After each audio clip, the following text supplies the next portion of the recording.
عمرك سألت نفسك ليه النهاية في كي بوب ديمون هانترز مش واضحة؟ ليه البوابة طلعت أزرق مش ذهبي؟ ليه رومي فضلت سنين تخفي العلامات اللي على جسمها وبعدين في الآخر طلعت بيها على المسرح بكل فخر؟ جينو ليه ضحى بنفسه؟ وهل كان عنده اختيار تاني؟ فيلم كي بوب ديمون هانترز اتشاف عند ناس كتير إنه فيلم ترفيهي، كي بوب وحوش وشوية دراما، لكن لو ركزت شوية هتكتشف إن القصة دي مليانة طبقات من الرمزية العميقة. القصة بتحاول تجاوب على سؤال كل واحد فينا بيسأله: هل لازم أخفي عيوبي علشان أكون مقبول؟ من أول مشهد لآخر مشهد الفيلم بيورينا إن العيوب دي نفسها ممكن تبقى مصدر القوة والجمال. في الجزء الأول من تحليلنا هنركز على رحلة يومي اللي بتكشف معنى تقبل الناس، وبعدها هنغوص في البداية المظلمة لقصة جينو. قبل ما نبدأ دوسوا سبسكرايب وفعلوا الجرس علشان تدعموا القناة وتدخلوا معانا في عالم كي بوب ديمون هانترز. رومي اتولدت نص إنسانة ونص شيطان. المجتمع كله حوالينها حتى مامتها بالتبني كان عندهم نفس الرسالة: غطي نصك الشيطاني. العلامات اللي بتظهر على جسمها أول ما قوتها بتتفعل مش مجرد شكل أو زخرفة، دي توقيع روحي، بصمة بتقول للعالم أنا مش كاملة زيكم. العار هنا مش بس خارجي، العار تحول لداخلها، بقت مقتنعة إنه جزء منها لازم يدفن. وهنا الفيلم بيستدعي فكرة الهان الكوري، الجرح العاطفي اللي بيتوارث بين الأجيال. رومي ورثت جرح مش بإيديها، بس اتحطت في مواجهة معاه طول حياتها. في الأول العلامات سودة مظلمة كأنها وصمة عار، كل مرة بتظهر بتفتكر إنها مختلفة وإنها لو بينت حقيقتها هتخسر حب الناس. بس اللي مهم إن العلامات دي مش بتختفي، كل مرة بتحاول تخفيها بترجع أقوى، وكأن الفيلم بيقول لنا اللي بتحاول تخفيه هو نفسه اللي هيظهر غصب عنك. غير العلامات رومي كمان فقدت صوتها، وده مش حدث عادي.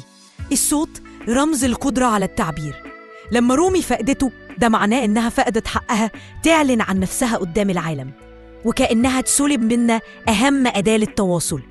لكن اللحظة اللي قررت تواجه حقيقتها لحظة إن العلامات تبقى فخر مش عار. صوتها رجع أقوى من الأول. المشهد ده بيوصل رسالة قوية: لما تتقبل نفسك هتلاقي صوتك الحقيقي اللي كان مستخبي. الصوت رجع مش كهدية، لكن كنتيجة مباشرة لشجاعتها إنها تكون على حقيقتها. الأداء الأخير لرومي مش مجرد حفلة، هو إعلان. المسرح بقى مكان الخروج للعلن أو الكومينج أوت. كل اللي حاولت تخبيه طول حياتها ظهر قدام الجمهور، بس المرة دي مش عار، المرة دي فخر. العلامات اللي كانت غامقة وسودة اتحولت لعلامات متلونة بترقص بألوان الطيف. المعنى هنا عميق جدا: الكسر اللي جوانا لو نور دخل فيه بيخلق جمال مختلف. جملة الفيلم Jagged Edges Meet the Light بتجسد ده. العيوب مش محتاجة تختفي، محتاجة بس نور. المشهد ده مش بس خلاها تتحرر، لكنه كمان حرر باقي أعضاء هانتريكس، كأنها لما تقابلت نفسها ألهمت غيرها يعملوا نفس الشيء. جينو بدأ حياته موسيقار في البلاط الملكية قبل قرون. الفقر والاستغلال دفعاه يختار البقاء على قيد الحياة بخيانة أحبابه، وما كانش عارف إن الثمن هيكون أثقل من أي عذاب جسدي. رومي كانت فرصة ليه لتصحيح الماضي. العلاقة دي علمته إن التضحية أحياناً أغلى من الخطأ نفسه. جينو مش بيبرر الذنب، لكنه بيتحمل عواقبه، وده اللي بيخليه شخصية عميقة مؤثرة جداً.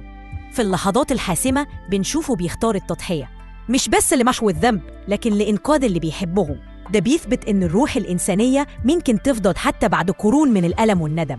وده بيرجعنا للرسالة اللي الفيلم بيكررها: الخزي مش مجرد شعور، الخزي لو تجاهلته بيتحول لسلاح ضدك. جينو بدأ قصته بالذنب، لكن ما ينفعش نختزله في الخطأ. اللي عمله مع جويما بيبين قد إيه الإنسان ممكن يبيع نفسه في لحظة ضعف علشان حلم كبير. لكن اللي يميز جينو إنه قادر يتحول. لما رومي دخلت حياته اتحرك جواه إحساس مختلف، إحساس إنه لسه يقدر يصلح. تضحيته مش بس فعل بطولي، دي رمزية الخلاص. لما سلم روحه لرومي علشان يحميها كان بيقول للعالم: أنا مش هقدر أرجع اللي ضاع، لكن أقدر أديكي فرصة إنك تكمله. وده بيأكد رسالة الفيلم: مهما أخطأت لسه في فرصة إنك تختار الخير. المشهد ده كان ذروته، اللحظة اللي جينو قبل إنه يعيش ويموت بعواقب اختياراته. طول الفيلم رومي كانت مقتنعة إن بناء الهون مون، بوابة الأرواح للآخر وتحويلها للون الذهبي، معناه التحرر التام من مسها الشيطاني الذهبي. لكن المفاجأة إن في النهاية البوابة بقت زرقاء ومتعددة الألوان. المعنى الكمال مش هو الحل، الكمال وهم. اللون الأزرق والإيريديسنت بيعني إن الحل هو التوازن، إنك ما تمحيش النص اللي بتخاف منه، إنك تتعلم تعيش معاه وتديره. المشهد ده زي لوحة فنية، البوابة مش مثالية لكنها حقيقية، وده بيتماشى مع رسالة الفيلم. الجمال مش في النعومة، الجمال في الزجاج المكسور اللي بيعكس النور.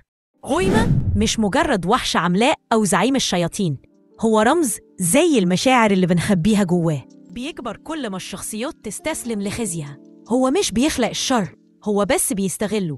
ودي رسالة قوية، لما تهرب من نفسك بتدي للشر فرصة يسيطر عليك. عشان كده رومي ما قدرتش تهزمه بالقوة بس، كان لازم تكشف نفسها وتقبلها.